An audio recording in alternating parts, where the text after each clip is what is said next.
rumors that you might run for president in 2020. I'm hearing here and there. Is there any truth? You want to make an announcement here today for everyone here? That's simply a rumor, everybody. I am not running for anything except the impeachment of Trump. Well, there you have it. Joining us now to react is conservative filmmaker and author of The Big Lie, Dinesh D'Souza. Dinesh, thanks for joining us this morning. So you heard Maxine in her own water. She's running for the impeachment of President Trump. She sort of, in some ways, embodies the extreme perspective of the left these days. Will they ever get past it, or are they stuck on it?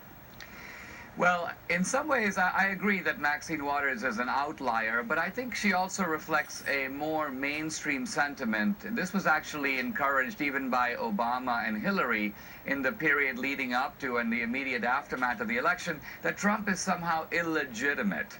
And I think I think that's been the perspective of a lot of Democrats. One of the reasons I talk about fascism in my new book is that the premise is that Trump is some sort of a fascist, and the Republican Party reflects this fascist sensibility. And obviously, if that's the case, remember Hitler was elected in 1933.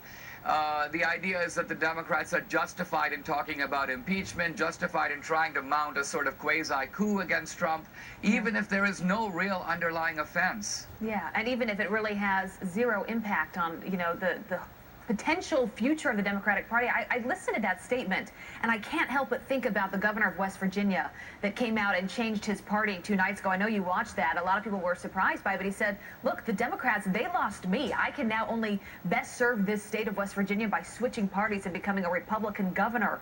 I mean, that just gives you a sense, Dinesh, of sort of the mood right now in this country. The Democrats focusing on impeachment, focusing on just hitting the Republicans as much as they can without a message. I mean, where is that going to go for the Democrats?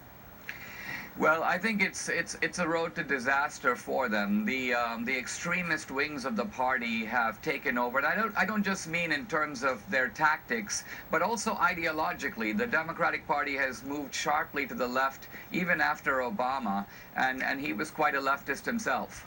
Dinesh, your new book, The Big Lie, makes a large argument, because we see these protesters against Trump. They call them Antifa, anti-fascists, right? They accuse President Trump of being a fascist. But you lay out an argument that fascism actually lives on the left. That's where its roots come from. Tell us about it.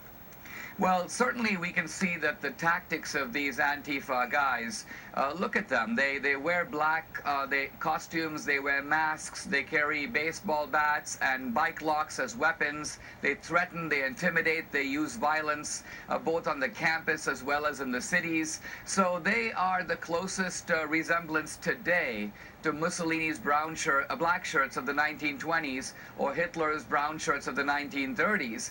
So these are the main difference, I think, is that the old fascists were proud to call themselves fascists, but the new fascists march under the banner of anti-fascism.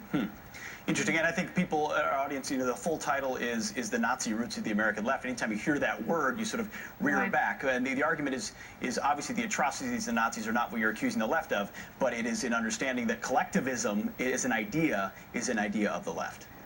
Yeah, fascism has been somehow wrongly been portrayed as something on the right. But the right is for individual rights and limited government, and nothing could be more anti-fascist than that. Sure. The true meaning of fascism is collectivized state power, and that sounds a little bit more like what the left stands for. Well, the title certainly grabs your attention. Dinesh D'Souza, thanks for being with us this morning. Thank you, sir. We appreciate your time. My